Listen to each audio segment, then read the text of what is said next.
ਸਿੱਖ ਜਥੇਬੰਦੀ ਦਲ ਖਾਲਸਾ ਵੱਲੋਂ ਜਲੰਧਰ ਵਿਖੇ ਕਰਵਾਇਆ ਗਿਆ ਪੰਜਾਬ ਸੰਮੇਲਨ 2025। ਪੰਜਾਬ ਦੀ ਬਦਲ ਰਹੀ ਡੈਮੋਗ੍ਰਾਫੀ ਤੇ ਖਹਿਰਾ ਨੇ ਜਤਾਈ ਚਿੰਤਾ। 26 ਸਤੰਬਰ ਨੂੰ ਹੋਣ ਜਾ ਰਹੇ ਵਿਧਾਨ ਸਭਾ ਸੈਸ਼ਨ ਵਿੱਚ ਪ੍ਰਾਈਵੇਟ ਮੈਂਬਰ ਬਿੱਲ ਪੇਸ਼ ਕਰਨ ਦੀ ਕੀਤੀ ਮੰਗ। ਇਟਲੀ ਵਿਖੇ ਮਿਲਟਰੀ ਨੇ ਦੂਸਰੀ ਸੰਸਾਰ ਜੰਗ ਵਿੱਚ ਯੋਗਦਾਨ ਪਾਉਣ ਵਾਲੇ ਸਿੱਖ ਫੌਜੀਆਂ ਨੂੰ ਪਰੇਡ ਕਰਕੇ ਦਿੱਤੀ ਸਲਾਮੀ। ਹਿਸਟਰੀ ਜਿਹੜੀ ਆ ਉਹ ਐਸਾ ਚ ਰਿਪੀਟ ਨਹੀਂ ਹੁੰਦੀ। ਹਿਸਟਰੀ ਦੀਆਂ ਐਗਜ਼ਾਮਪਲਸ ਅਸੀਂ ਲੈ ਸਕਦੇ ਹੁੰਦੇ ਉਹ ਤੋਂ ਕੁਝ ਸਿੱਖਣ ਦੇ ਲਈ। ਪਰ ਜੇ ਕਹੀਏ ਵੀ ਜਿਵੇਂ 18ਵੀਂ ਸਦੀ 'ਚ ਹੋਇਆ ਸੀ ਉੱਦਾਂ ਹੀ ਸਿੱਖ ਅੱਜ ਕਰ ਲੈਣਗੇ ਤੇ ਕਾਮਯਾਬ ਹੋ ਜਾਣਗੇ, ਇਹ ਆਪਣੇ ਆਪ ਦੇ ਵਿੱਚ ਪੋਸੀਬਲ ਨਹੀਂ ਹੈਗਾ। 18ਵੀਂ ਸਦੀ ਦੇ ਚਰਾਕੀ ਸਿਸਟਮ ਇੰਪਲੀਮੈਂਟ ਕਰਨਾ ਤੇ ਅੱਜ ਉਸੇ ਚੀਜ਼ ਨੂੰ ਇੰਪਲੀਮੈਂਟ ਕਰਨਾ ਜ਼ਮੀਨ ਅਸਮਾਨ ਦਾ ਫਰਕ ਹੈ। ਉਦੋਂ ਦੇ ਬੰਦਾ ਗੁਆਂਢੀ ਦੇ ਘਰ ਬੈਠਾ ਹੋਵੇ ਤੇ ਫੇਰ ਹੀ ਪਤਾ ਨਹੀਂ ਹੁੰਦਾ ਕਿੱਥੇ ਆ। ਅੱਜ ਦੇ 7 ਸਮੁੰਦਰੋਂ ਪਾਰ ਚੱਲ ਜੀਏ, ਸਰਕਾਰ ਨੂੰ ਸਭ ਪਤਾ ਹੁੰਦਾ ਬੰਦਾ ਕਿੱਥੇ ਆ ਤੇ ਕਿੱਥੇ ਨਹੀਂ। ਸਟੇਟ ਦੁਆਰਾ ਫਰਜ਼ੀ ਮੁਕਾਬਲੇ, ਤਸ਼ੱਦਦ ਰਾਹੀਂ ਹਿੰਸਾ, ਪਾਣੀ ਦੀ ਹਥਿਆਰ ਵਜੋਂ ਵਰਤੋਂ ਅਤੇ ਸਰਕਾਰੀ ਸ਼ਹਿ ਪ੍ਰਾਪਤ ਪ੍ਰਵਾਸ ਰਾਹੀਂ ਸਮਾਜ ਵਿੱਚ ਉਥਲ-ਪੁਥਲ ਅਤੇ ਡੈਮੋਗ੍ਰਾਫਿਕ ਵਿਗਾੜ ਨੂੰ ਪੰਜਾਬ ਲਈ ਗੰਭੀਰ ਚੁਣੌਤੀਆਂ ਮੰਨਦਿਆਂ ਦਲ ਖਾਲਸਾ ਵੱਲੋਂ ਪੰਜਾਬ ਸੰਮੇਲਨ 2025 ਦੇ ਸਿਰਲੇਖ ਹੇਠ ਪੰਜਾਬ ਦੀ ਨੁਮਾਇੰਦਗੀ ਕਰਨ ਵਾਲੇ ਚੋਣਵੇਂ ਰਾਜਸੀ ਤੇ ਸਮਾਜਿਕ ਆਗੂ ਅਤੇ ਮਨੁੱਖੀ ਅਧਿਕਾਰਾਂ ਦੇ ਕਾਰਕੁਨਾਂ ਦਾ ਜਲੰਧਰ ਵਿਖੇ ਵਿਸ਼ਾਲ ਇਕੱਠ ਹੋਇਆ। ਸੰਮੇਲਨ ਦੀ ਪ੍ਰਧਾਨਗੀ ਪੰਜਾਬ ਮਨੁੱਖੀ ਅਧਿਕਾਰ ਸੰਗਠਨ ਦੇ ਚੇਅਰਮੈਨ ਜਸਟਿਸ ਰਣਜੀਤ ਸਿੰਘ ਨੇ ਕੀਤੀ, ਜਿਸ ਵਿੱਚ ਪੰਜਾਬ ਨੂੰ ਦਰਪੇਸ਼ ਸਮੱਸਿਆਵਾਂ ਤੇ ਗੰਭੀਰ ਚੁਣੌਤੀਆਂ ਪ੍ਰਤੀ ਸਮੂਹਿਕ ਸਮਝ ਪੈਦਾ ਕਰਨ, ਕਾਰਜਸ਼ੀਲ ਹੱਲ ਅਤੇ ਰੋਡਮੈਪ ਤੈਅ ਕਰਨ ਲਈ ਵਿਚਾਰ ਚਰਚਾ ਕੀਤੀ ਗਈ।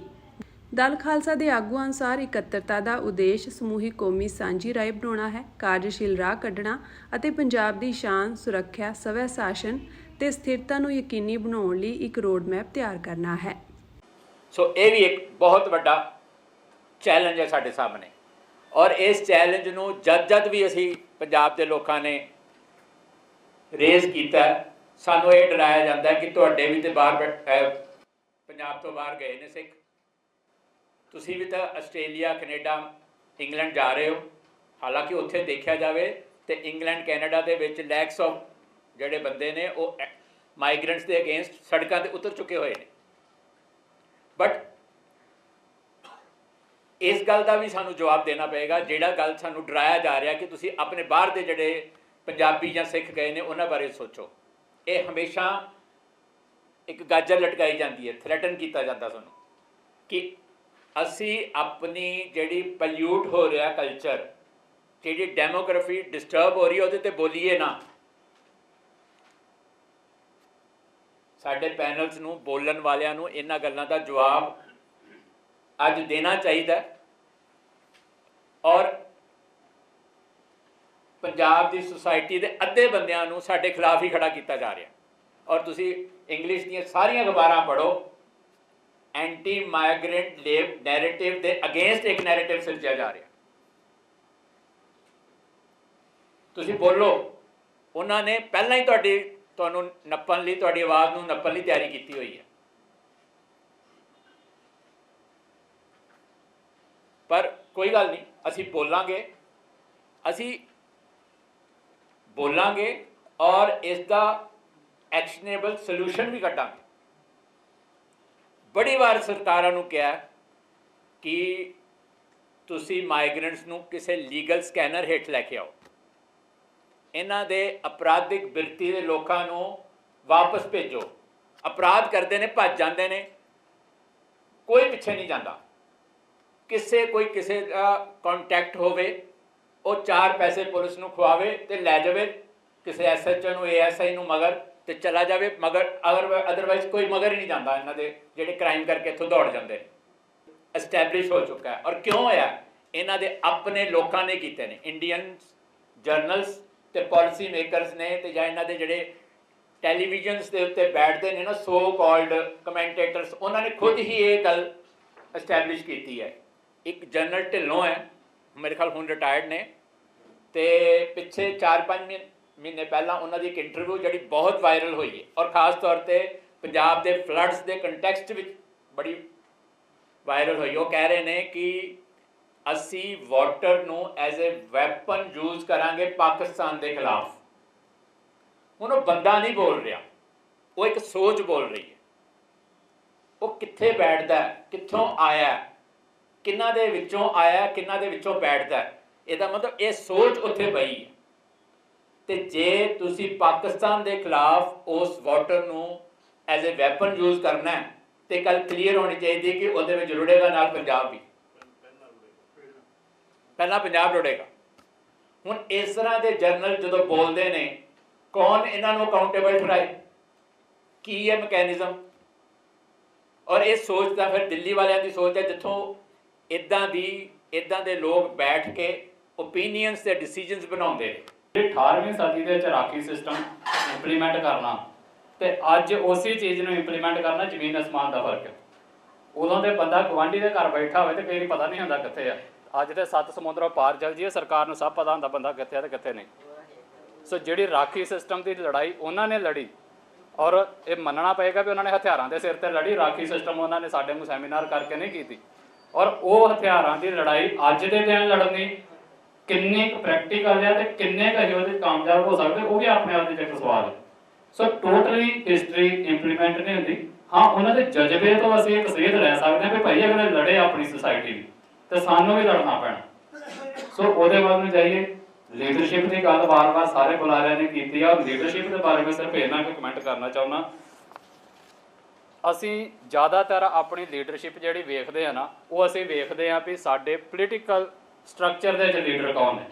ਅੱਜ ਦੇ ਸਮੇਂ 'ਚ ਸਾਡੀ ਸਾਰੀ ਉਂਗਲ ਹੁੰਦੀ ਭਗਵੰਤ ਮਾਨ ਤੇ, ਆਮ ਆਦਮੀ ਪਾਰਟੀ ਵਾਲੇ ਤੇ, ਪੁਰਾਣਿਆਂ ਤੇ ਸਾਡੀ ਅਕਾਲੀ ਦਲ ਤੇ, ਬਾਦਲ ਤੇ, ਉਦੋਂ ਪਿੱਛੇ ਕੈਪਟਨ ਤੇ ਚੱਲ ਜਾਓ, ਚੰਨੀ ਉਹਨਾਂ ਤੇ ਚੱਲ ਜਾਓ। ਮਤਲਬ ਜਿੰਨੇ ਅਸੀਂ ਪੰਜਾਬ ਦੇ ਲੀਡਰਸ਼ਿਪ ਬਣਾਉਂਦੇ ਆ, ਪੰਥ ਦੇ ਵੀ ਵਿੱਚ ਅਸੀਂ ਕਰ ਲੈਂਦੇ ਆ। ਉਹ ਅਸੀਂ ਇਹ ਮੰਨਦੇ ਕਿ ਉਹ ਸਾਡੇ ਲੀਡਰ ਨੇ, ਪਰ ਸਾਡੀ ਇਹ ਸਮਾਜ ਦੀ ਤਰਾਸਦੀ ਆ। ਸਾਡੇ ਜਿਹੜੇ ਅਸੀਂ ਇੱਥੇ ਵਿੱਚ ਬੈਠੇ ਆ, ਮੈਨੂੰ ਨਹੀਂ ਲੱਗਦਾ ਵੀ ਸਾਡੇ ਚੋਂ ਕਿਸੇ ਨੇ ਵੀ ਇਹਨਾਂ ਦੇ ਵਿੱਚੋਂ ਤਿੰਨਾਂ ਚੌਹਾਂ ਨੂੰ ਕਿਸੇ ਨੇ ਕਦੀ ਚੁਣਿਆ ਹੋਵੇ। ਅਸੀਂ ਸਾਰੇ ਉਹ ਆ ਜਿਹੜੇ ਇਹਨਾਂ ਨੂੰ ਰਿਜੈਕਟ ਕਰਦੇ ਰਹੇ, ਪਰ ਸਾਡੀ ਸਮਾਜ ਦੀ ਤਰਾਸਦੀ ਹੈ ਵੀ ਸਮਾਜ ਇਹਨਾਂ ਨੂੰ ਲੀਡਰ ਚੁਣ ਲੈਂਦਾ ਜਿਨ੍ਹਾਂ ਤੋਂ ਅਸੀਂ ਆਸ ਲਾਉਂਦੇ। ਸੋ ਸਾਡੀ ਜ਼ਿੰਮੇਵਾਰੀ ਇੱਥੇ ਬਣ ਕੇ ਇਹ ਨਹੀਂ ਬਣਦੀ ਵੀ ਉਹਨਾਂ ਦੀ ਲੜੀ ਦੇ ਵਿੱਚ ਇੱਕ ਨਵਾਂ ਲੀਡਰ ਚੁਣੀਏ। ਹੁਣ ਪੰਜਾਬ ਦੇ ਵਿੱਚ ਅਜੇ ਤੱਕ 17 ਚੀਫ ਮਿਨਿਸਟਰ ਬਣ ਗਏ ਨੇ। ਇੱਕ ਸਵਾਲ ਹੈ ਮੇਰਾ, ਵੈਸੇ ਹੀ ਮੈਂ ਮਤਲਬ ਕਿਸੇ ਹੇਠ ਚੋਂ ਜਾਂ ਗੱਲ ਕੱਟਣ ਚੋਂ ਨਹੀਂ, ਪੁਰਾਣੀ ਲੀਡਰਸ਼ਿਪ ਨੂੰ ਮੇਰਾ ਇਹ ਸਵਾਲ ਆ, ਉਹਦਾ ਜ਼ਰੂਰ ਜਵਾਬ ਜੇ ਸਮਾਂ ਆਇਆ ਤੇ ਜ਼ਰੂਰ ਕੋਈ ਬੁਲਾਰਾ ਦਵੇ। 17 ਚੀਫ ਮਿਨਿਸਟਰ ਅਸੀਂ ਪੰਜਾਬ ਦੇ ਇੱਕ ਲੜੀ 'ਚ ਵੇਖੇ ਨੇ। 17 ਦੇ 17 ਦੀਆਂ ਹੀ ਕਮੀਆਂ ਸਾਡੇ ਸਾਹਮਣੇ ਨੇ, ਔਰ ਅਸੀਂ ਇਹ ਕਹਿੰਦੇ ਆ ਵੀ ਇਹਨਾਂ 'ਚੋਂ ਕਿਸੇ ਨੇ ਵੀ ਡਿਲੀਵਰ ਨਹੀਂ ਕੀਤਾ। ਤੇ ਕਿਤੇ ਨਾ ਕਿਤੇ ਫਿਰ ਦਿਮਾਗ ਦੇ ਵਿੱਚ ਸਵਾਲ ਨਹੀਂ ਆਉਂਦਾ ਵੀ ਕੀ 17 ਦੇ 17 ਹੀ ਨਕੰਮੇ, ਵੀ ਬੰਦੇ ਨਕੰਮੇ ਆ ਕਿ ਸਿਸਟਮ ਨਕੰਮਾ ਹੈ ਚੀਫ ਮਿਨਿਸਟਰੀ ਵਾਲਾ। ਹੁਣ ਜਦੋਂ ਤੱਕ ਤੇ ਭਗਵੰਤ ਮਾਨ ਚੀਫ ਮਿਨਿਸਟਰ ਨਹੀਂ, ਸਾਡੇ ਪਿੰਡ ਵਾਲਿਆਂ ਨੂੰ ਬਹੁਤਾਂ ਨੂੰ ਲੱਗਦਾ ਵੀ ਸਾਡਾ ਆਪਣਾ ਪੁੱਤ ਹੈ, ਹੁੰਦੀਆਂ ਰਹੀਆਂ ਉਹਦੇ ਬਾਰੇ ਗੱਲਾਂ। ਤੇ ਜਦੋਂ ਚੀਫ ਮਿਨਿਸਟਰ ਬਣ ਗਿਆ, ਸਿੱਧਾ ਬੇਨਤੀ ਦੇ ਨਾਲ ਰਲ ਗਿਆ। ਮਤਲਬ ਵੀ ਕੱਲੀ ਬੰਦਿਆਂ ਦੀ ਸਮੱਸਿਆ ਆ ਕਿ ਇੱਕ ਸਿਸਟਮ ਦੀ ਸਮੱਸਿਆ ਹੈ। ਤੇ ਜੇ ਸਿਸਟਮ ਦੀ ਸਮੱਸਿਆ ਆ ਤੇ ਉਹਦੇ ਵਿੱਚ ਭਾਵੇਂ ਤੁਸੀਂ ਦੁੱਧ ਧੋਤਾ ਭੇਜ ਲਓ, ਜੇ ਉਹਨੇ ਜਾ ਕੇ ਚਿਕੜੀ ਬਣਨਾ ਤੇ ਫਿਰ ਉਹਦੇ 'ਚ ਵਾਰ-ਵਾਰ ਹੀ ਜਾ ਕੇ ਕਰਨਾ ਵੀ ਕੀ। ਇਹ ਵੀ ਇੱਕ ਸਵਾਲ ਹੈ ਆਪਣੇ ਆਪ ਦੇ ਵਿੱਚ। ਤੇ ਇੰਨੀ ਵਾਰ ਇਲੈਕਸ਼ਨ ਹੋ ਗਈਆਂ, ਇੰਨੀ ਵਾਰ ਸਾਰਾ ਕੁਝ ਕਰਦਾ, ਉਹਦੇ ਬਾਵਜੂਦ ਸਾਡੀ ਜੇ ਟੇਕ ਸਿਰਫ ਇਲੈਕਸ਼ਨ ਦੀ ਲੀਡਰਸ਼ਿਪ ਤੇ ਹੈ ਤੇ ਉਹਦੇ ਬਰਾਬਰ ਤੇ ਆਪਣੀ ਜਿਹੜੀ ਇਲੈਕਸ਼ਨ ਤੋਂ ਬਾਹਰੀ ਲੀਡਰਸ਼ਿਪ ਘੜਨ ਤੇ ਨਹੀਂ ਆ।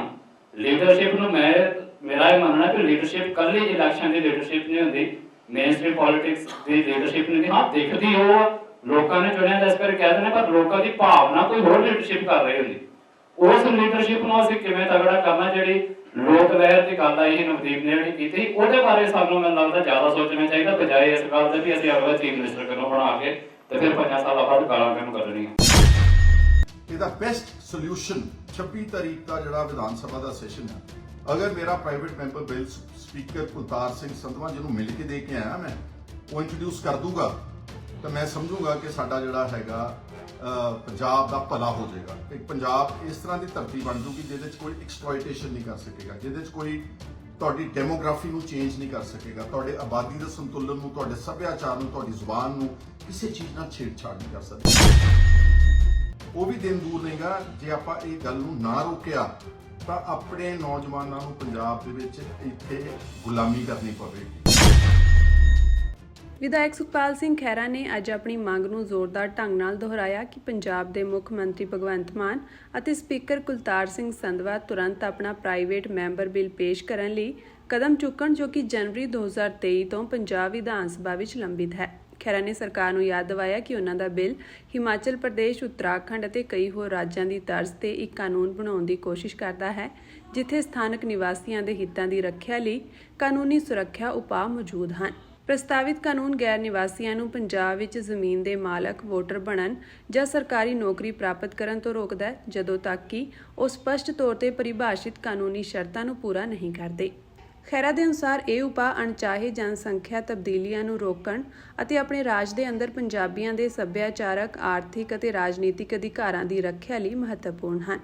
ਹਾਲੀਆ ਰਾਜਨੀਤਿਕ ਘਟਨਾਕ੍ਰਮ ਨੂੰ ਉਜਾਗਰ ਕਰਦੇ ਹੋਏ ਖਹਿਰਾ ਨੇ ਕਿਹਾ ਕਿ ਬਿਹਾਰ ਵਿੱਚ ਮੁੱਖ ਮੰਤਰੀ ਦਾ ਚਿਹਰਾ ਤੇਜਸਵੀ ਯਾਦਵ ਨੇ ਵੀ ਜਨਤਕ ਤੌਰ ਤੇ ਵਾਅਦਾ ਕੀਤਾ ਹੈ ਕਿ ਜੇਕਰ ਉਹ ਸੱਤਾ ਵਿੱਚ ਆਉਂਦੇ ਹਨ ਤਾਂ ਅਜਿਹਾ ਹੀ ਕਾਨੂੰਨ ਲਾਗੂ ਕਰਨਗੇ। ਜਦੋਂ ਹਿਮਾਚਲ ਪ੍ਰਦੇਸ਼ ਅਤੇ ਉੱਤਰਾਖੰਡ ਵਰਗੇ ਰਾਜਾਂ ਨੇ ਅਜਿਹੇ ਕਾਨੂੰਨਾਂ ਨੂੰ ਸਫਲਤਾਪੂਰਵਕ ਲਾਗੂ ਕੀਤਾ ਹੈ ਅਤੇ ਹੁਣ ਬਿਹਾਰ ਵੀ ਇਸ ਤੇ ਵਿਚਾਰ ਕਰ ਰਿਹਾ, ਤਾਂ ਪੰਜਾਬ ਵਿੱਚ ਆਮ ਆਦਮੀ ਪਾਰਟੀ ਸਾਡੇ ਲੋਕਾਂ ਦੇ ਵੱਡੇ ਹਿੱਤ ਵਿੱਚ ਕੰਮ ਕਰਨ ਤੋਂ ਕਿਉਂ ਝਿਜਕ ਰਹੀ ਹੈ।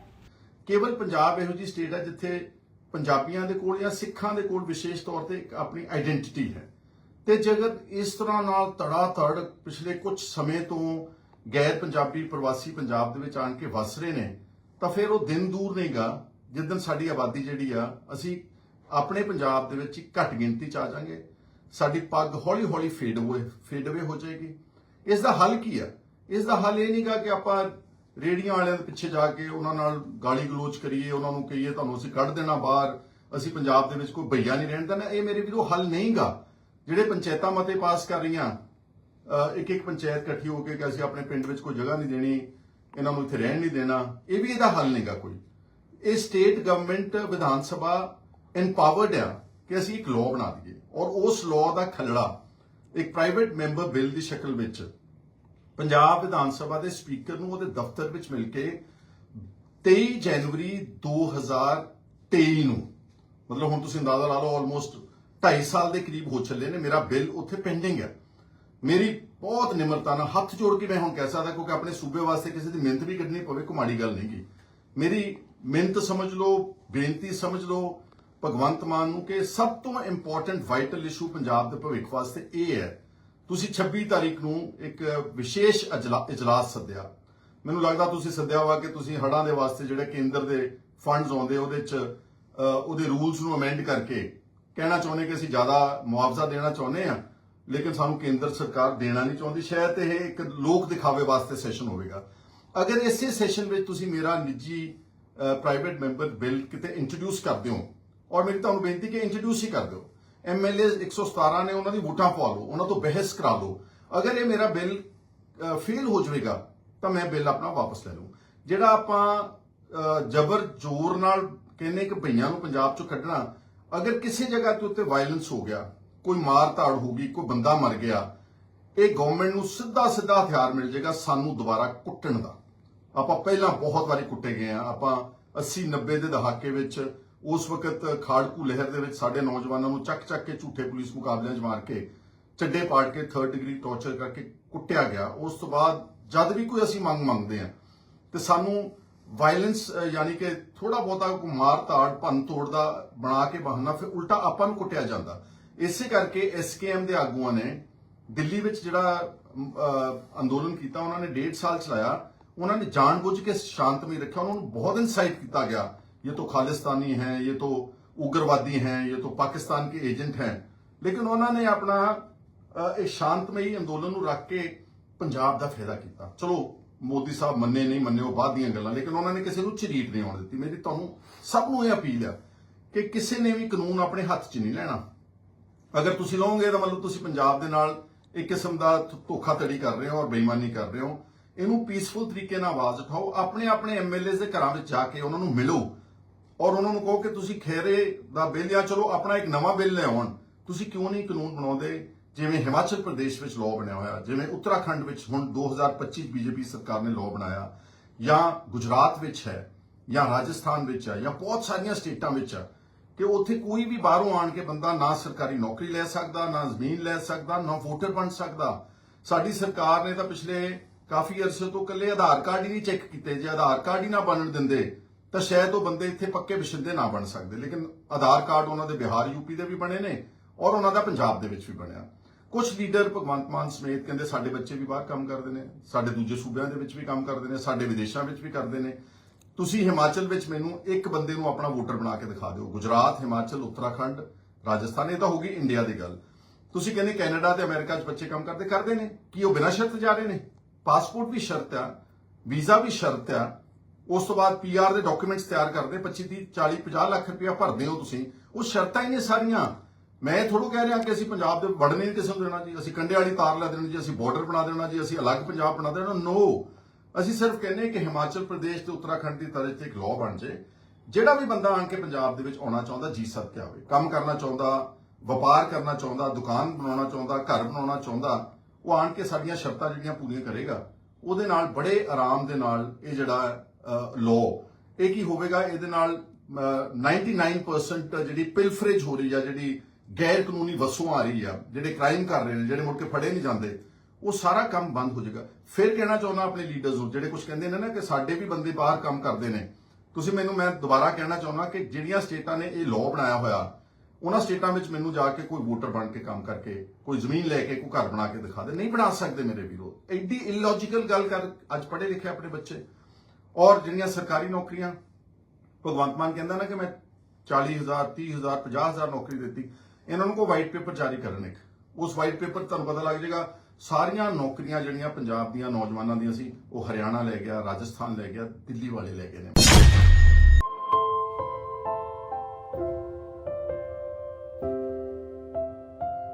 ਇਟਲੀ ਦੇ ਫ੍ਰਾਂਸੇ ਦੇ ਸ਼ਹਿਰ ਪਾਲਾਸੋਲੋ ਸੰਚੀਆਂ ਦਾ 81ਵਾਂ ਆਜ਼ਾਦੀ ਦਿਵਸ ਮਨਾਇਆ ਗਿਆ। ਇਸ ਆਜ਼ਾਦੀ ਦਿਵਸ ਦੇ ਸਬੰਧ ਵਿੱਚ ਪਾਲਾਸੋਲੋ ਦੇ ਕਮੂਨੇ ਦੁਆਰਾ ਭੇਜੇ ਸੱਦੇ ਤੇ ਵਰਲਡ ਸਿੱਖ ਸ਼ਹੀਦ ਮਿਲਟਰੀ ਯਾਦਗਾਰੀ ਕਮੇਟੀ ਇਟਲੀ ਦੇ ਪ੍ਰਬੰਧਕ ਵੀ ਸ਼ਾਮਿਲ ਹੋਏ। ਇਸ ਸ਼ਰਧਾਂਜਲੀ ਸਮਾਗਮ ਵਿੱਚ ਸਭ ਤੋਂ ਪਹਿਲਾਂ ਇਟਲੀ ਦੀ ਮਿਲਟਰੀ ਤੇ ਇੰਗਲੈਂਡ ਮਿਲਟਰੀ ਨੇ ਦੂਸਰੀ ਸੰਸਾਰ ਜੰਗ ਵਿੱਚ ਸ਼ਹੀਦੀਆਂ ਪਾਉਣ ਵਾਲੇ ਸਿੱਖ ਫੌਜੀਆਂ ਨੂੰ ਪਰੇਡ ਕਰਕੇ ਸਲਾਮੀ ਦਿੱਤੀ। ਇਸ ਤੋਂ ਬਾਅਦ ਵਰਲਡ ਸਿੱਖ ਸ਼ਹੀਦ ਮਿਲਟਰੀ ਯਾਦਗਾਰੀ ਕਮੇਟੀ ਦੇ ਪ੍ਰਧਾਨ ਪ੍ਰਿਥੀਪਾਲ ਸਿੰਘ ਨੇ ਸ਼ਹੀਦ ਫੌਜੀਆਂ ਨੂੰ ਸ਼ਰਧਾਂਜਲੀ ਦੇ ਫੁੱਲ ਭੇਟ ਕੀਤੇ, ਜਿਸ ਉਪਰੰਤ ਇੰਗਲੈਂਡ ਦੀ ਮਿਲਟਰੀ ਤੇ ਇਟਲੀ ਦੀ ਮਿਲਟਰੀ ਨੇ ਸ਼ਰਧਾਂਜਲੀ ਭੇਂਟ ਕੀਤੀ। ਇੰਗਲੈਂਡ ਤੋਂ ਆਈ ਮਿਲਟਰੀ ਦੇ ਜਨਰਲ ਨੇ ਆਪਣੇ ਭਾਸ਼ਣ ਵਿੱਚ ਸਿੱਖ ਮਿਲਟਰੀ ਨੂੰ ਇੱਕ ਬਹਾਦਰ ਕੌਮ ਦੇ ਸ਼ਹੀਦ ਕਿਹਾ ਅਤੇ ਦੱਸਿਆ ਕਿ ਸਿੱਖ ਦੂਜਿਆਂ ਦੇ ਲਈ ਆਪਣੀਆਂ ਜਾਨਾਂ ਦੇ ਦਿੰਦੇ ਹਨ। ਇਸ ਤੋਂ ਬਾਅਦ ਕਮੇਟੀ ਦੇ ਸੈਕਟਰੀ ਸਤਨਾਮ ਸਿੰਘ ਨੇ ਇੰਗਲੈਂਡ ਤੇ ਇਟਲੀ ਦੀ ਮਿਲਟਰੀ ਦਾ ਧੰਨਵਾਦ ਕੀਤਾ। ਪਾਲਾਸੋਲੋ ਦੇ ਮੇਅਰ ਮਾਰਕੋ ਬੁਟੀਨੇ ਨੇ ਆਪਣੇ ਵਿਚਾਰ ਪ੍ਰਗਟ ਕਰਦਿਆਂ ਕਿਹਾ ਕਿ ਮੈਨੂੰ ਬੜੀ ਖੁਸ਼ੀ ਤੇ ਮਾਣ ਵੀ ਹੈ ਕਿ ਸਿੱਖ ਫੌਜੀਆਂ ਨੇ ਆਪਣੀਆਂ ਸ਼ਹੀਦੀਆਂ ਦੇ ਕੇ ਪਾਲਾਸੋਲੋ ਆਜ਼ਾਦ ਕਰਵਾਇਆ ਸੀ। ਅੱਜ ਉਹਨਾਂ ਦੇ ਹੀ ਵਾਰਿਸ ਸਾਡੇ ਆਜ਼ਾਦੀ ਦਿਵਸ ਵਿੱਚ ਸ਼ਾਮਿਲ ਹੋਏ ਹਨ। ਉਹਨਾਂ ਆਸ ਪ੍ਰਗਟਾਈ ਕਿ ਸਿੱਖ ਭਾਈਚਾਰਾ ਇਸੇ ਤਰ੍ਹਾਂ ਹੀ ਅੱਗੋਂ ਵੀ ਹਰ ਸਾਲ ਸ਼ਾਮਿਲ ਹੁੰਦਾ ਰਹੇਗਾ। ਇਸ ਸਮਾਗਮ ਦੀ ਜਾਣਕਾਰੀ ਦਿੰਦਿਆਂ ਸਿੱਖ ਆਗੂਆਂ ਨੇ ਦੱਸਿਆ ਕਿ ਬੜੇ ਮਾਣ ਵਾਲੀ ਗੱਲ ਹੈ ਕਿ ਜਿਸ ਜਗ੍ਹਾ ਅਸੀਂ ਸ਼ਹੀਦ ਫੌਜੀਆਂ ਦੀ ਯਾਦ ਵਿੱਚ ਖੰਡਾ ਲਾਇਆ ਸੀ, ਹੁਣ ਉਸ ਦੇ ਨਾਲ ਹੀ ਸਾਡਾ ਨਿਸ਼ਾਨ ਸਾਹਿਬ ਵੀ ਸਦਾ ਝੂਲਦਾ ਰਹੇਗਾ।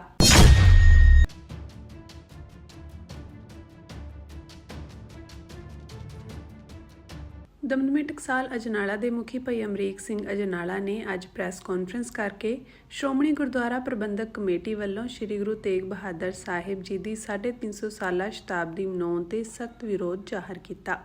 ਉਹਨਾਂ ਦੋਸ਼ ਲਗਾਇਆ ਕਿ SGPC ਨੇ 328 ਸਰੂਪਾਂ ਦੀ ਗੁੰਮਸ਼ੁਦਗੀ ਮਾਮਲੇ ਵਿੱਚ ਨਾ ਕੋਈ ਕਾਰਵਾਈ ਕੀਤੀ ਹੈ ਅਤੇ ਨਾ ਹੀ ਜਨਤਕ ਤੌਰ ਤੇ ਦੋਸ਼ੀਆਂ ਨੂੰ ਬੇਨਕਾਬ ਕੀਤਾ ਹੈ।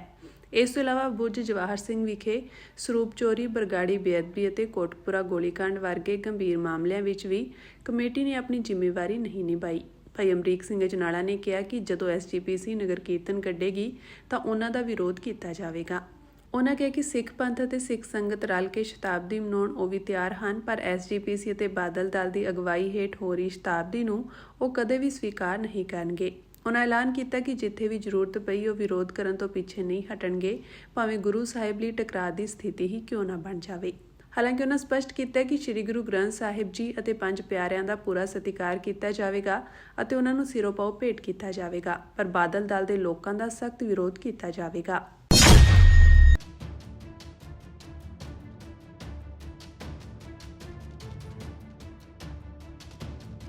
ਸ਼੍ਰੋਮਣੀ ਕਮੇਟੀ ਵੱਲੋਂ ਹੜ੍ਹ ਪੀੜਤਾਂ ਦੀ ਸਹਾਇਤਾ ਲਈ ਸ਼ੁਰੂ ਕੀਤੇ ਗਏ ਕਾਰਜਾਂ ਵਿੱਚ ਸਿੱਖ ਸੰਗਤਾਂ ਵੱਲੋਂ ਭਰਪੂਰ ਸਹਿਯੋਗ ਮਿਲ ਰਿਹਾ ਹੈ। ਸ਼੍ਰੋਮਣੀ ਕਮੇਟੀ ਦੇ ਪ੍ਰਧਾਨ ਐਡਵੋਕੇਟ ਹਰਜਿੰਦਰ ਸਿੰਘ ਧਾਮੀ ਨੇ ਅੱਜ ਇੱਥੇ ਪੱਤਰਕਾਰਾਂ ਨਾਲ ਗੱਲਬਾਤ ਕਰਦਿਆਂ ਇਹ ਗੱਲ ਕਹੀ। ਉਹਨਾਂ ਦੱਸਿਆ ਕਿ ਹੁਣ ਤੱਕ ਕਮੇਟੀ ਦੇ ਮੈਂਬਰ ਸਹਿਬਾਨ ਅਤੇ ਮੁਲਾਜ਼ਮਾਂ ਸਮੇਤ ਪੀੜਤਾਂ ਤੇ ਰਾਹਤ ਫੰਡ ਲਈ 6 ਕਰੋੜ 9 ਲੱਖ ਦੇ ਕਰੀਬ ਮਾਇਆ ਇਕੱਤਰ ਹੋਈ ਹੈ, ਜਿਸ ਵਿੱਚੋਂ ਕਰੀਬ 1.25 ਕਰੋੜ ਰੁਪਏ ਹੁਣ ਤੱਕ ਲਈ ਖਰਚੇ ਜਾ ਚੁੱਕੇ ਹਨ। ਉਨ੍ਹਾਂ ਕਿਹਾ ਕਿ ਡੇਰਾ ਬਾਬਾ ਨਾਨਕ ਵਿਖੇ ਕਰਤਾਰਪੁਰ ਸਾਹਿਬ ਕੋਰੀਡੋਰ ਵਾਲੇ ਬੰਨ੍ਹ ਦੀ ਮੁਰੰਮਤ ਲਈ ਸ਼੍ਰੋਮਣੀ ਕਮੇਟੀ ਵੱਲੋਂ ਹੁਣ ਤੱਕ 11,000 ਲੀਟਰ ਡੀਜ਼ਲ ਮੁਹੱਈਆ ਕਰਵਾਇਆ ਜਾ ਚੁੱਕਾ ਹੈ। ਉਨ੍ਹਾਂ ਕਿਹਾ ਕਿ ਹੁਣ ਸਰਦੀਆਂ ਦੇ ਆ ਰਹੇ ਮੌਸਮ ਨੂੰ ਮੁੱਖ ਰੱਖਦਿਆਂ ਹੜ੍ਹ ਪੀੜਤਾਂ ਤੇ ਲੋੜਵੰਦਾਂ ਨੂੰ ਸ਼੍ਰੋਮਣੀ ਕਮੇਟੀ ਵੱਲੋਂ ਵਧੀਆ ਕੰਬਲ ਅਤੇ ਗੱਦੇ ਵੀ ਮੁਹੱਈਆ ਕਰਵਾਏ ਜਾਣਗੇ। ਸ਼੍ਰੋਮਣੀ ਕਮੇਟੀ ਦੇ ਪ੍ਰਬੰਧ ਵਾਲੇ ਪ੍ਰਭਾਵਿਤ ਇਲਾਕਿਆਂ ਦੇ ਸਕੂਲਾਂ ਵਿੱਚ ਬੱਚਿਆਂ ਨੂੰ ਪੁਸਤਕਾਂ ਮੁਹੱਈਆ ਕਰਵਾਈਆਂ ਜਾਣਗੀਆਂ ਅਤੇ ਫੀਸਾਂ ਵੀ ਮੁਆਫ ਕੀਤੀਆਂ ਜਾਣਗੀਆਂ। ਉਨ੍ਹਾਂ ਇਹ ਵੀ ਕਿਹਾ ਕਿ ਹੜ੍ਹ ਪੀੜਤ ਰਾਹਤ ਫੰਡ ਦਾ ਹਿਸਾਬ ਨਾਲੋਂ ਨਾਲ ਸ਼੍ਰੋਮਣੀ ਕਮੇਟੀ ਦੀ ਵੈਬਸਾਈਟ ਤੇ ਸੰਗਤਾਂ ਨੂੰ ਦੱਸਿਆ ਜਾਵੇਗਾ। ਐਡਵੋਕੇਟ ਧਾਮੀ ਨੇ ਦੱਸਿਆ ਕਿ 350 ਸਾਲਾ ਸ਼ਤਾਬਦੀ ਦੇ ਸਬੰਧ ਵਿੱਚ 18 ਅਕਤੂਬਰ ਨੂੰ ਸ਼੍ਰੋਮਣੀ ਕਮੇਟੀ ਵੱਲੋਂ ਦਿੱਲੀ ਵਿੱਚ ਕੌਮਾਂਤਰੀ ਪੱਧਰ ਦਾ ਸੈਮੀਨਾਰ ਕਰਵਾਇਆ ਜਾ ਰਿਹਾ ਹੈ।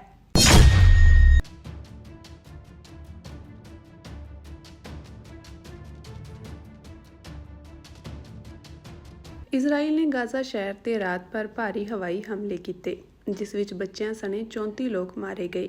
ਇਜ਼ਰਾਈਲ ਦਾ ਇਹ ਹਮਲਾ ਕਈ ਦੇਸ਼ਾਂ ਵੱਲੋਂ ਫਲਸਤੀਨੀ ਸੂਬੇ ਨੂੰ ਮਾਨਤਾ ਦੇਣ ਦੀਆਂ ਤਿਆਰੀਆਂ ਦੌਰਾਨ ਆਇਆ ਹੈ। ਸ਼ਿਫਾ ਹਸਪਤਾਲ ਦੇ ਸਿਹਤ ਅਧਿਕਾਰੀਆਂ ਨੇ ਦੱਸਿਆ ਕਿ ਮ੍ਰਿਤਕਾਂ ਵਿੱਚ 14 ਲੋਕ ਸ਼ਾਮਿਲ ਹਨ, ਜੋ ਸ਼ਨੀਚਰਵਾਰ ਦੇਰ ਰਾਤ ਸ਼ਹਿਰ ਦੇ ਦੱਖਣੀ ਹਿੱਸੇ ਵਿੱਚ ਇੱਕ ਰਿਹਾਇਸ਼ੀ ਖੇਤਰ ਵਿੱਚ ਹੋਈ ਗੋਲੀਬਾਰੀ ਵਿੱਚ ਮਾਰੇ ਗਏ ਸਨ। ਇਜ਼ਰਾਈਲੀ ਫੌਜ ਦਾ ਕਹਿਣਾ ਹੈ ਕਿ ਉਹ ਹਮਾਸ ਦੇ ਫੌਜੀ ਬੁਨਿਆਦੀ ਢਾਂਚੇ ਨੂੰ ਤਬਾਹ ਕਰਨਾ ਚਾਹੁੰਦੀ ਹੈ ਅਤੇ ਉਸਨੇ ਫਲਸਤੀਨੀਆਂ ਨੂੰ ਉੱਥੋਂ ਚਲੇ ਜਾਣ ਦੀ ਅਪੀਲ ਕੀਤੀ ਹੈ। ਦੱਸ ਦਈਏ ਕਿ ਹਮਲਾ ਉਦੋਂ ਹੋਇਆ ਹੈ ਜਦੋਂ ਕੁਝ ਪ੍ਰਮੁੱਖ ਪੱਛਮੀ ਦੇਸ਼ ਵਿਸ਼ਵ ਨੇਤਾਵਾਂ ਦੇ ਇਕੱਠ ਦੌਰਾਨ ਸੰਯੁਕਤ ਰਾਸ਼ਟਰ ਜਨਰਲ ਅਸੈਂਬਲੀ ਵਿੱਚ ਇੱਕ ਫਲਸਤੀਨੀ ਸੂਬੇ ਨੂੰ ਮਾਨਤਾ ਦੇਣ ਦੀ ਤਿਆਰੀ ਕਰ ਰਹੇ ਹਨ। ਇਨ੍ਹਾਂ ਵਿੱਚ Britain, France, Canada, Australia, Malta, Belgium ਅਤੇ ਲਗਜ਼ਮਬਰਗ ਸ਼ਾਮਿਲ ਸਨ।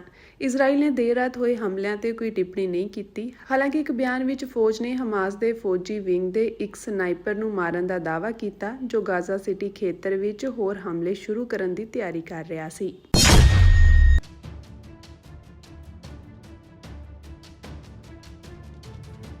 ਯੂਕੇ ਦੇ ਪ੍ਰਧਾਨ ਮੰਤਰੀ ਕੀਰ ਸਟਾਰਮਰ ਨੇ ਅੱਜ ਕਿਹਾ ਕਿ ਅਮਰੀਕਾ ਅਤੇ ਇਜ਼ਰਾਈਲ ਦੇ ਵਿਰੋਧ ਦੇ ਬਾਵਜੂਦ ਉਨ੍ਹਾਂ ਵੱਲੋਂ ਰਸਮੀ ਤੌਰ ਤੇ ਫਲਸਤੀਨੀ ਰਾਜ ਨੂੰ ਮਾਨਤਾ ਦੇ ਦਿੱਤੀ ਗਈ ਹੈ।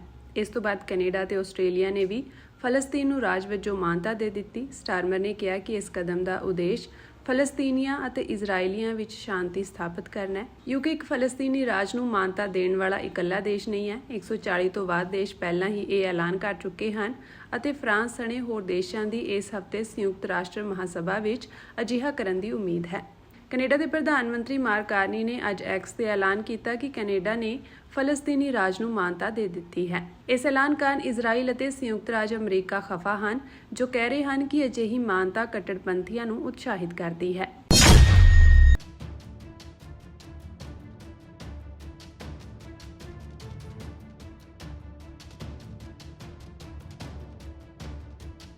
ਪਾਕਿਸਤਾਨ ਨੇ ਐਲਾਨ ਕੀਤਾ ਕਿ ਉਸ ਦੀਆਂ ਪਰਮਾਣੂ ਸਮਰੱਥਾਵਾਂ ਸਾਊਦੀ ਅਰਬ ਨਾਲ ਨਵੇਂ ਰਣਨੀਤਿਕ ਆਪਸੀ ਰੱਖਿਆ ਸਮਝੌਤੇ ਤਹਿਤ ਉਪਲਬਧ ਹੋਣਗੀਆਂ, ਜਿਸ ਨਾਲ ਖਾੜੀ ਅਤੇ ਦੱਖਣੀ ਏਸ਼ੀਆਈ ਸੁਰੱਖਿਆ ਵਿੱਚ ਪਹਿਲਾਂ ਹੀ ਇੱਕ ਗੇਮ ਚੇਂਜਰ ਵਜੋਂ ਦੇਖੇ ਜਾ ਰਹੇ ਸਮਝੌਤੇ ਦੇ ਦਾਅ ਨੂੰ ਤੇਜ਼ੀ ਨਾਲ ਵਧਾਇਆ ਗਿਆ ਹੈ। ਰੱਖਿਆ ਮੰਤਰੀ ਖਵਾਜਾ ਆਸਿਫ ਨੇ ਇੱਕ ਪਾਕਿਸਤਾਨੀ ਨਿਊਜ਼ ਚੈਨਲ ਨਾਲ ਕੀਤੀ ਇੰਟਰਵਿਊ ਵਿੱਚ ਕਿਹਾ ਕਿ ਸਾਡੇ ਕੋਲ ਹਥਿਆਰਬੰਦ ਫੌਜਾਂ ਹਨ ਜੋ ਜੰਗ ਲਈ ਤਿਆਰ ਹਨ। ਸਾਡੀ ਫੌਜ ਦਾ ਹਾਲ ਹੀ ਵਿੱਚ ਟੈਸਟ ਕੀਤਾ ਗਿਆ। ਸਾਡੇ ਕੋਲ ਜੋ ਹੈ, ਸਾਡੀਆਂ ਸਮਰੱਥਾਵਾਂ ਇਸ ਸਮਝੌਤੇ ਤਹਿਤ ਬਿਲਕੁਲ ਉਪਲਬਧ ਹੋਣਗੀਆਂ। ਆਸਿਫ ਨੇ ਜ਼ੋਰ ਦੇ ਕੇ ਕਿਹਾ ਕਿ ਜਦੋਂ ਤੋਂ ਪਾਕਿਸਤਾਨ ਇੱਕ ਪਰਮਾਣੂ ਰਾਜ ਬਣਿਆ ਹੈ, IAEA ਜਾਂ ਇੱਥੋਂ ਤੱਕ ਕਿ ਪੱਛਮ ਵਰਗੀ ਕਿਸੇ ਵੀ ਏਜੰਸੀ ਨੇ ਕਦੇ ਵੀ ਸਾਨੂੰ ਇੱਕ ਜ਼ਿੰਮੇਵਾਰ ਪਰਮਾਣੂ ਸ਼ਕਤੀ ਹੋਣ ਦੀ ਚੁਣੌਤੀ ਨਹੀਂ ਦਿੱਤੀ। ਉਨ੍ਹਾਂ ਕਿਹਾ ਕਿ ਪਾਕਿਸਤਾਨ ਦੀਆਂ ਪਰਮਾਣੂ ਸਮਰੱਥਾਵਾਂ ਨਿਰੀਖਣ ਲਈ ਖੁੱਲ੍ਹੀਆਂ ਹਨ। ਮੰਤਰੀ ਨੇ ਕਿਹਾ ਕਿ ਅਸੀਂ ਇੱਕ ਸਥਾਈ ਪਰਮਾਣੂ ਸ਼ਕਤੀ ਹਾਂ, ਸਾਨੂੰ ਇਸ ਦੇ ਸਰਟੀਫਿਕੇਟ ਮਿਲਦੇ ਹਨ, ਅਸੀਂ ਕਿਸੇ ਵੀ ਤਰ੍ਹਾਂ ਦੀ ਉਲੰਘਣਾ ਨਹੀਂ ਕਰਦੇ। ਉਨ੍ਹਾਂ ਅਰਬ ਦੇਸ਼ਾਂ ਲਈ ਢਾਂਚੇ ਵਿੱਚ ਸ਼ਾਮਿਲ ਹੋਣ ਦਾ ਦਰਵਾਜ਼ਾ ਖੁੱਲ੍ਹੇ ਹੋਣ ਦਾ ਸੰਕੇਤ ਦਿੱਤਾ। ਆਸਿਫ ਨੇ ਕਿਹਾ, ਮੈਂ ਸਮੇਂ ਤੋਂ ਪਹਿਲਾਂ ਜਵਾਬ ਨਹੀਂ ਦੇ ਸਕਦਾ, ਪਰ ਮੈਂ ਜ਼ਰੂਰ ਕਹਾਂਗਾ ਕਿ ਦਰਵਾਜ਼ੇ ਬੰਦ ਨਹੀਂ ਹਨ। ਉਨ੍ਹਾਂ ਅੱਗੇ ਕਿਹਾ ਕਿ ਮੈਨੂੰ ਲੱਗਦਾ ਹੈ ਕਿ ਇਹ ਇੱਥੋਂ ਦੇ ਦੇਸ਼ਾਂ ਅਤੇ ਲੋਕਾਂ, ਖਾਸ ਕਰਕੇ ਮੁਸਲਿਮ ਆਬਾਦੀ ਦਾ ਇਕੱਠੇ ਆਪਣੇ ਖੇਤਰ, ਦੇਸ਼ਾਂ ਅਤੇ ਰਾਸ਼ਟਰਾਂ ਦੀ ਰੱਖਿਆ ਕਰਨ ਦਾ ਇੱਕ ਬੁਨਿਆਦੀ ਅਧਿਕਾਰ ਹੈ।